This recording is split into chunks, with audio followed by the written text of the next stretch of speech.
بەڵێ زیاتر لەبارەی ڕووداوەکانەوە قسە دەکەم بە تایبەتی ئەم جەنگەی نێوان ئەمریکا ئیسرائیل لەگەڵ ئێران. میوانەکەم لە سلێمانیەوە لەگەڵم دەبێت بەڕێز بژار تەها خەلیل شارەزای سیاسەتی نێودوڵەتی. بەڕێز بژار سپاسکە لەگەڵ کوردستان 24 زۆر جار شرۆڤێن بابەتەمان کردو بەیەکەوە سەبارەت بە جەنگی ئەمریکا و ئیسرائیل کە لەگەڵ ئێران ئێستا پێیناوەتە هەفتەی سێمەوە. پێت وایە ئەوەی کە لێ دەخوێنرێتەوە ئاماژەکان بۆ ئەوە دەچن کە بەرەو کۆتای هاتنی جەنگەکە دەچین بە هەر شێوازێک بێت، یا ڕازیبوونی ئێران بە مەرجەکانی ئەمریکا یا ڕازیبوونی ئەمریکا بە مەرجەکانی ئێران یان نا. جارێک زۆرمان لە پێشە بۆی کە بزانین ئەم جەنگە چی لێ دێت.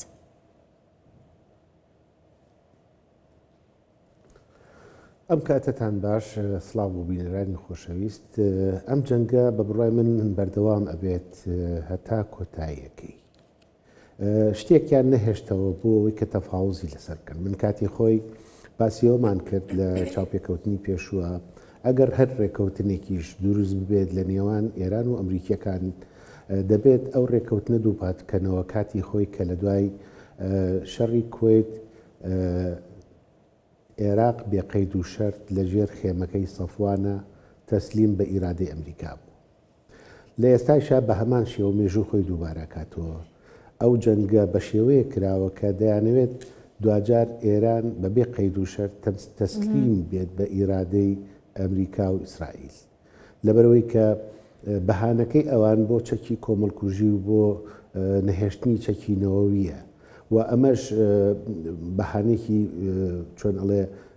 بەدەست ئەمریکیەکانەوە جێهێشتووە کە ئێران بۆ خۆی لە کاتی مفاوەزاتان نەیتوانی بە شێوەیەکی حەکیمانە تەعامل بکات لەگەڵ ئەو دۆخە و ئەو چەکانەی تەسلیم بکردە یاخود ئەو پرۆژانەی یاخود ئەو کارانەی کە لە بواری چەکی نەوەوی کاری تیا کرد ڕایگرتایە.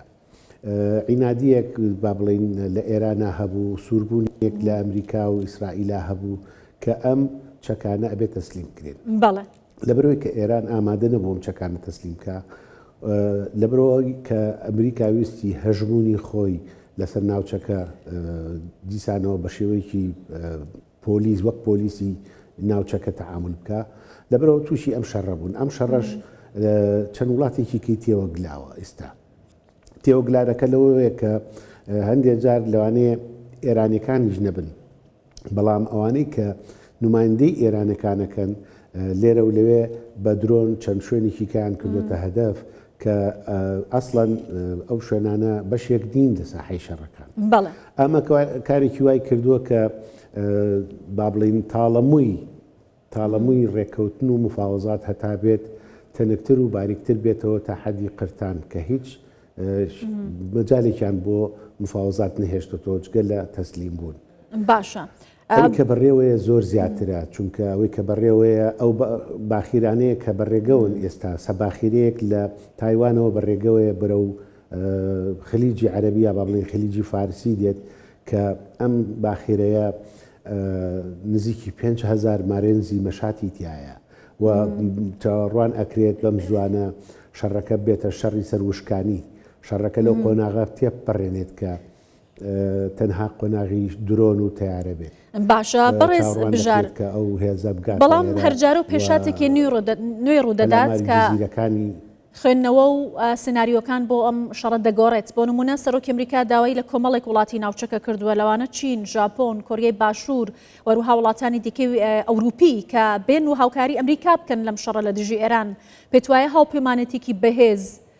لەلایەن ئەمریکا و دروست بکرێت بۆی کە وڵاتانش بتوان یارمەتی بدەن هاوکات بۆ گەروی هۆرمۆز و ئەو شوێنانی کە ئەمریکا بە استراتیژی دەزانێت پێویستە کە وڵاتانیش یارمەتی کردنەوەی گەروەکە یا هاوکات بەشداریکردن لە شەڕ بدەن؟ تەماشاکەین ئەو بەرژەوەندیەی هەرچەنە ناکۆکی و ناتەبایی لە بینی سین، رووسیا، کۆریا، ئەمریکا هەبێت، ئەوەی کە کۆیان ئەکاتەوە زیاترە لەوەی کە جیایان نەکاتەوە لە یەکتری. ئەوان بەرژەوەندیەکی اقتصادیان هەیە لە تەواوی دنیا. زۆرترین وڵات کە پێویستی بە نەوتی ئێران و بە نەوتی خلیجی عەرەبی ئەبێت سینە،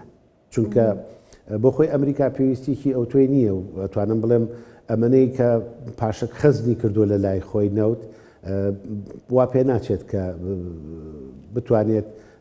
بەم زوانە پەکی بکەوێت لەسەر نەوت بەڵام ئەوەی کە یەکەم وڵات کە پەکی بکەوێت لەسەر نەوت وڵاتی سینە بێت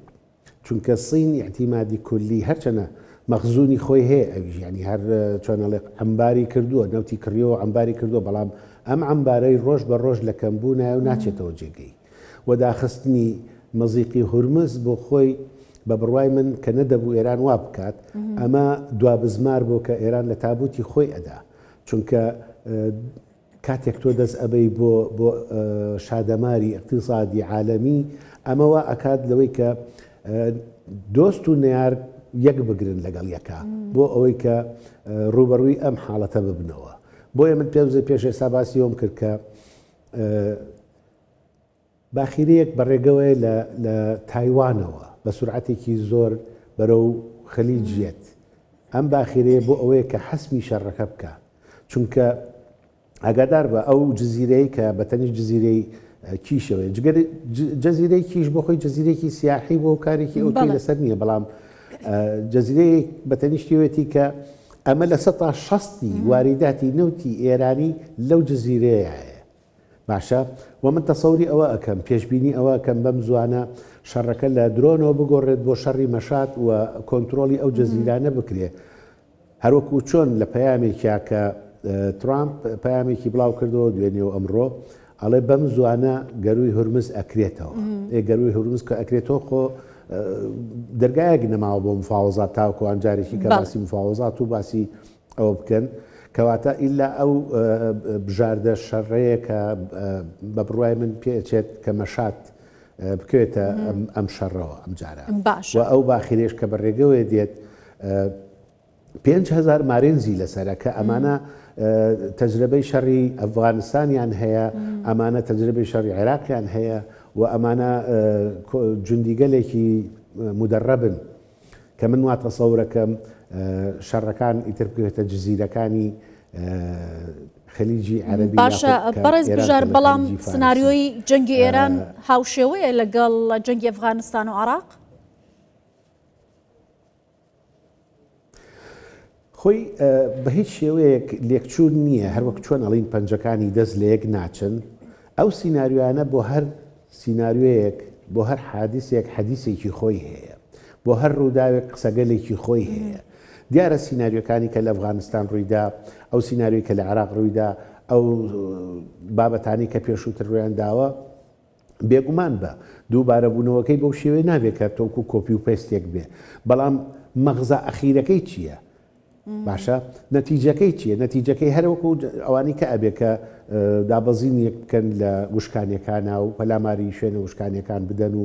دەستی بەسەرا بگیرێت بە تایبەتی ئەو جززیرەیە کە لە 16 واریداتی ئێرانی لە نەوتا لەو جززیرایە بە شێوەیەکە کە ئێران بۆ خوشی ئەگەر بگیرێت ناتوانێت لێدانێکی بە قوتی لێ بدات چونکە شادەماری اقتصادی خۆی لەویان یعنی ئەگەر ئەو کۆنتترۆل بکرێت لەو باوەڕام کە ئێران دەزەپارێزێت لەوەی کە لێدانێکی بە قوتی لێبات چونکە هەموو پرۆژەکانی خۆی هەموو مەشاریع مستەقبلەکانی خۆی استراتیژی اقتصادی خۆی لەو شوێنایە باشە کەواتە بەڕێز بژار پێت وایە ئەگەر گەروی هورمز پێشتر شکاوە ئەبێت کە ئێران کارتی فشار بوو بەدەست ئێرانەوە ئێستا ئەمریکا توانێت ئەو کارتە فشارە لەدەست ئێران دەربێنێت کە گەروی هورمز و جەزیرەی خارگ و ئەوانە بوو کە جەنابەت ئاماژەت پێکرد ئەگەر ئەمە بکات چی بەدەستی ئێرانەوە دەمێنێت؟ بە بڕوای من لە دوای گرتنی ئەو جەزیرەیە لە دوای گرتنی ئەو جەزیرەیە ئیتر نقطەی حەسم ڕوئەیات ئیتر لە دوای ئەوەوە ئەتوانین با بڵین تەسلیمبوونی ئێران ئەگەر ئێران تەسلیمبوونی خۆی ڕابگەێنێت یان ئەوە تا کردارگەلێکی ئینتیحاری وەها بکات ئیتر یامان یان نەمان بێت چونکە ئەوە شادەماری چۆن ئەڵێن خواستە شاراوەکەی ئەو شەڕەیە مەسلەی ئەو شەڕە چەندێک بە دوای ئەوە مەسەلەن ئەگەر هێزێک بچێت ئەو یۆرانیۆمە مخەسەبەی ئێران کە هەیەی دەستی بەسەرا بگرێت و بیبات باشە اقتیحامێ بکرێ بۆ نمونە ئینزالێک بکرێ بە تایبەتی بە هێزێکی کۆماندۆ بچن ئەوە بەرن چەندێک ئەوە گرنگە هێندەی ئەو گرنگتر گەروی هورموزە چونکە گەروی هورمز شادەماری اقتصادی جیهانە بۆیە ئێستا لە جیهانە بیر لەوە ئەکرێتەوە کە نەوتی خەلیجی جارێکی کە لە ڕێگەی کوردستانەوە کە ئەمەش هەر بۆ خۆی خاڵێکی پۆزەتیفە بۆ کورد ئەگەر بتوانێت بەکاری بێنێ لە ڕێگەی بەندەرەکانی تورکیاوە ئەو خەتە بکرێتەوە و نەوت بنێردێت بەڵام ئەمەش بۆ خۆی تەکلوفەیەکی زۆری هەیە و شەڕەکەش هەر بەردەوامە لەبەرەوە بە بڕای من ئەو مجازفەی کە ئەکرێ زیاتر لە هورموزە ئەکرێت بۆ دەست بەسەراگرتنی ئەو جززیرانە بە جززیرەیەکیش و بە جززیرەی خارک و بە جززیرەکانی کەشەوە کە بتوانن کۆنتترۆلی ئەو گەروە بکەن و جارێکی کە شادەماری ئابووری هەم خەلیج و هەم وڵاتانی کەی وەکو سین و بابلین رووسیا و حتا وڵاتانی تری وەکو کۆریاش بگەڕێنەوە سەر ئەو خوارد کە لەوێەوە بتوانن سوود ببینن لە هاوردەکردنی نەوت. بەڵێ سپاس دەکەم بەڕێز بژار تەها خەلیل شارەزای سیاسەتی نێودەوڵەتی لە سلێمانیەوە لەگەڵم بووی زۆر سپاس.